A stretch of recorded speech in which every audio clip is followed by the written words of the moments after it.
Namaskar, this is Akhilesh Bhargav. Welcome to Tidbits on Business and Finance with me. The COVID virus, the COVID crisis has crippled the global economy worldwide. Country after country is witnessing its economy having shrunk, having contracted, having got decimated, and growth remaining uncertain. So deep and extensive is this decimation of the global economy that this year global GDP is expected to shrink by 3%, resulting in an output and consumption loss of $5 trillion. But while economies are in a bad shape, economies are in a poor condition, we are not seeing that happen as far as their respective stock markets are concerned. A stock market is expected to reflect the state of the real economy of the country where it is listed. It is expected to reflect the real condition of the corporates which are listed on those stock markets. But we seldom see that happen, and certainly not at this point of time. Most of the economies worldwide are expected to end this financial year in a negative territory, in a negative zone, in a state of contraction, in a state of recession. And that is not going to happen as far as their stock markets are concerned. They continue to boom. The Indian economy may be performing poorly. It has contracted significantly, but the Indian stock markets are booming. The BSE and the NSE, their indices touch new highs day after day, and they keep taking such cues from global markets, like in the case of NYSE, and they are also supported by the inflow of foreign funds, which is the foreign portfolio investments which have come into India in a huge measure and are fueling the growth of Indian stock markets. Despite the Indian economy having contracted, despite it being in a state of recession, despite the economy being in an uncertain state, joblessness remaining untamed, no fresh investments coming forward, closures of business being imminent, and demand being wavering and uncertain. Despite that, what we are seeing is that the Nifty and the Sensex touch new highs week after week. They are just booming. And this boom in the Nifty and the Sensex is not because Indian corporates are in some great shape. They are not in a great shape at all. And the profits that we saw on the corporate balance sheets in the last quarter was not because their sales had gone up or their revenues or top lines had shot up. It is because their costs had been contracted. They had pruned their costs primarily by dismissing manpower. And it is because of that some profits have come, which is not good in the long run. Their state is certainly not healthy, and it is also further evident from the fact that business and consumer confidence remains at an all-time low. Thus, there is no reason for the stock market to boom if you look at the condition of the Indian corporates and the kind of uncertainty that we are into. But despite that, like global markets, even Indian stock markets have been booming. Further, because of the new round of lockdown, because of the new round of bans which will take place on both trade and travel, and because of demand expected to shrink further, we will witness a disruption, a decimation of global production. To that extent, economies will only shrink further. And then societies need to survive, individuals need to survive, they will need money, and they will need money despite the fact that they are in lockdowns and they are without jobs or they are not allowed to work. That means there will be a further supply of money worldwide by the governments concerned. Fresh rounds of stimulus will take place to ensure that societies and sectors of the economy remain afloat. And that means money supply worldwide will go up. The world is already awash with money, and more money will come into the system. That means you are going to have more hot money circulating in global economies, in global stock markets. This money coming by way of a fiscal stimulus is more in the nature of temporary money. It is hot money. It will be withdrawn at some point of time, and it is not going to build any productive capacity or capex in the respective countries. That means hot money will have to be invested somewhere. Because of this state of the global economy, we are going to witness weak treasuries.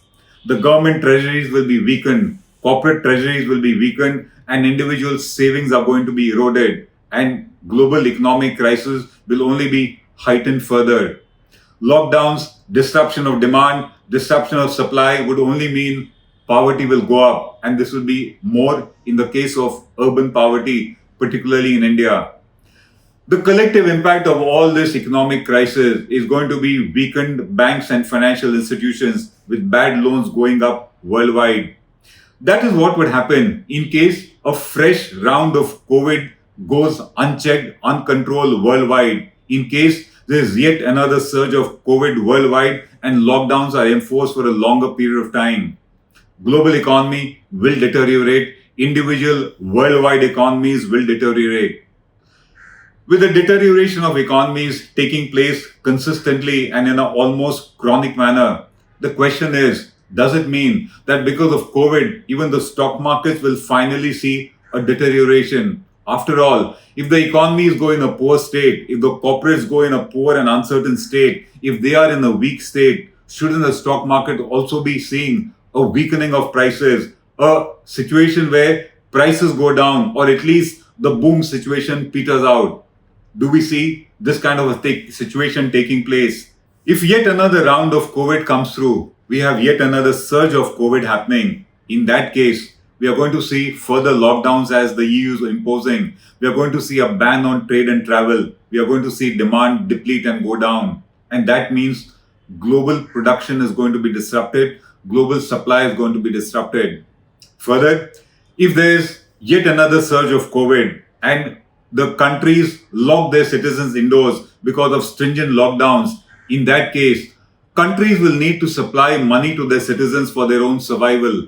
Governments will need to pump money into their societies and sectors of economy in order to ensure that they remain afloat, which means yet another round of fiscal stimulus worldwide. And it means further supply of money at a time when the world is already awash with liquidity.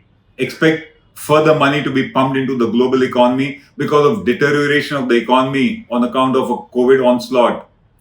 This money which is being introduced into the global economy is actually hot money. It is in the nature of temporary funds. It is expected to be drawn at some point of time. It will be taken out of circulation. And such kind of temporary money, such kind of hot money cannot be used to build further productive and capital capacity in any country. It will only have to be put to temporary use. With economies deteriorating, you will have weak treasuries of companies, weak treasuries of corporates, weak treasuries of the government, and weak eroded savings of individuals and households.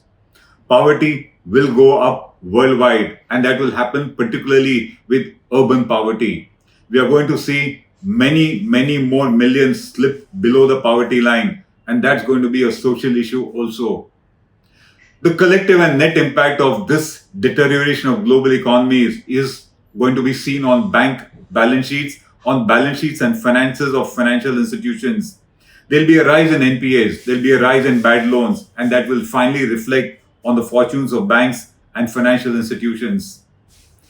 The question that comes is, that does it mean that if there is yet another surge of COVID, if COVID continues to rise uncontrolled, will finally stock markets also crash? After all, the stock market should reflect the real economy, because if COVID continues to rise, economies will deteriorate, corporates will only get poorer. So that means the stock markets should also witness a dip in prices, a crash in prices. Will that happen? The answer, according to us, is no.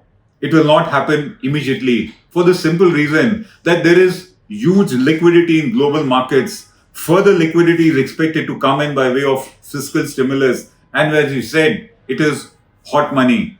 And this money is not going to be pulled out immediately. It is not going to be diluted immediately. It will take years before central banks worldwide pull out this money.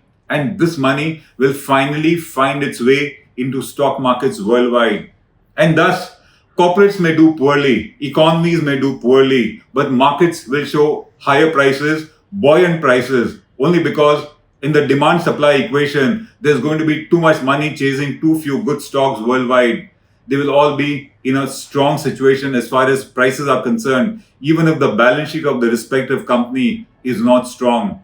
This hot money, which is going to circulate for years to come, will only pump up prices, and stock markets are expected to continue to be in a booming phase with all kinds of temporary ups and downs on and off taking place, but the trajectory being northbound.